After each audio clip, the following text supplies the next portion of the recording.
in the first and second Chronicles of the Chronicler film, I had done all the voices of the characters, but in this one, I decided since it was going to be the last one, the time I got to actually try casting again.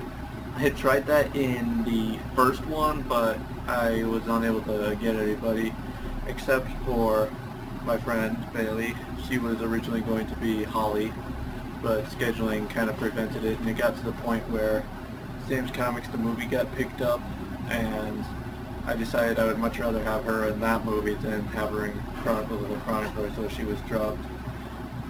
Back in February, I had started filming, and I was able to get my buddy Carl to sign on to do some voices, and that was long before Sam's Comics got picked up, and we both appeared in that one along with Bailey. As filming went on towards the end, I was able to get Shannon and Lauren to be in the film too. Shannon, of course, had been in Sam's Comics, the movie, playing the character Rachel, and I had also worked with her several times on other film club projects, including film club's first project, which we don't really like to talk about. Frank Bedore plays Tahu. He wasn't initially going to be in the film, but when Shannon came to do her voiceovers, she brought Frank with her, and I asked him, I was like, oh, you want to do a voice while you're here? And he's like, can I be Tahu? And you could see it in his face. He was enjoying it. And Carl, when we first actually started casting him to roles, he was going to play 6 roles, being Tahu, Kopaka, not Onu, Pohatu, Liwa, Akmu, and the Takoro guard. He ended up just playing Pohatu, Liwa, Kopaka. Carl was going to do a different accent for Liwa and then do just a straight voice for Pohatu. And we had a bit of a struggle just trying things out for Liwa because we weren't sure what we wanted him to sound like. I kind of thought he should have a Scottish accent along with Kongu because they're both the green characters, they're both the Lee Koroians, I don't know how you say that, but they're both of the air element. So we did try that one. Carl had a little bit of trouble slipping in and out of English and, not English, Scottish and Irish accidentally. So we decided we were going to try to give him another accent. We tried German. Where are we? Inside Germany, I hope. I don't like anywhere else. Okay, I'll be ready to do this. That sounds hokey. Do I have to say P for every W? No. Where are we? Pohatu killed me too. And Gani as well. Actually, I'm not entirely sure if I like that. It almost sounds a little whining. It does. But we decided German wasn't fitting his character. So eventually we went back to the Scottish, and that's what you'll hear in the final film. But it still presented the problem that the voice of Liwa still was highly similar to the voice of Pohatu. The way I worked around it was I went in and raised Liwa's pitch by 5 notches for most of the audio, but in certain scenes where Liwa and Pohatu are talking directly to each other, Liwa's pitch was altered 10 notches instead of 5, just to provide more contrast.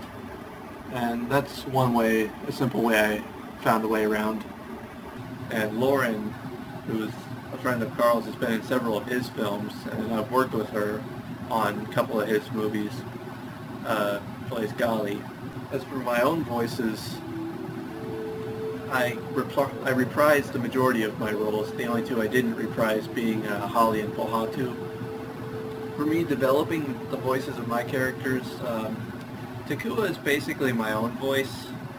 I might raise the pitch slightly in the back of my, I don't know, it feels like in the back of my throat I kind of maybe raised my voice a little bit to sound like Takua. Of course, for Jowler, he's got the deeper voice. That was always something that bugged me in Bionicle Mask of Life. I always imagined Jowler having the gruff voice because, you know, he's captain of the guard. He's been through a lot of battles, that kind of thing. And then in Mask of Light, he just sounds like a teenager. Kongi, you know, he's basically my voice, but with a Scottish accent. I apologize if this doesn't sound that good to begin with, because for me to do the Scottish accent, I kind of have to talk my way into it. I just keep talking, and eventually it'll become more fluent. Huki presented a problem from the very get-go, even in the first one, because his voice in the first one I had recorded while recovering from a cold, so my voice was kind of... I couldn't do a whole lot of expression. It was all kind of in the back of my throat and my back of my nasal passage, I guess. This third one, Huki has a lot more lines, so I decided to give him a bit of a New Yorker accent, and I think it's one of the worst voices I've done in the thing. I'll be first to admit it. I really don't like it. Matoro's voice was originally inspired by the voice of Toby Flenderson from The Office. The first one that Matoro was in, his voice was basically like this, and he's got that kind of door creaking voice. And even as I'm doing it right now, you can kind of hear why I didn't bring it back for the third one, because the more I talk in it, my voice just kind of squeaks, you know, kind of goes, yeah, like that, kind of does that thing. I decided I couldn't use that voice anymore because it wasn't sounding right to me. The voice I settled on was me doing an imitation of Joel from Mystery Science Theater 3000. Well, he's got that real kind of flat voice that's got like no life in it. And really, it's just kind of, well, I don't really know how to describe it, but it's just kind of like that. But, and I'll tell you, no, he's got kind of a more breathy, kind of raspier voice. The original voice that I wanted for him was kind of like Christopher Lloyd as Doc Brown in Back to the Future. Even though the voice didn't end up sounding like it as much, I tried to keep the mannerisms of Doc. Tried to keep the mannerisms of Doc in the voice. You know, he talks kind of fast and takes a pause, takes a breath, and it just keeps talking again more faster in the time.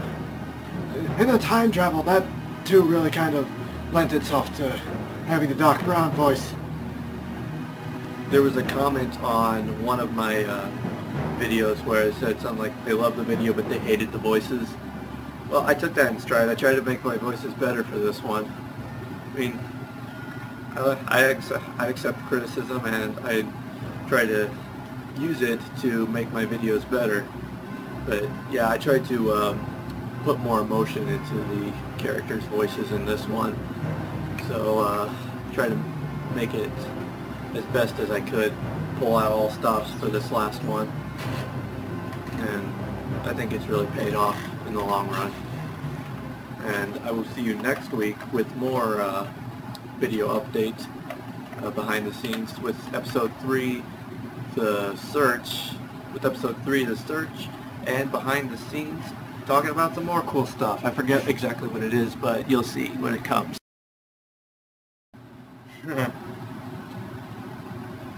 Look at this. Pretty awesome. And I realized my movies could be a lot worse.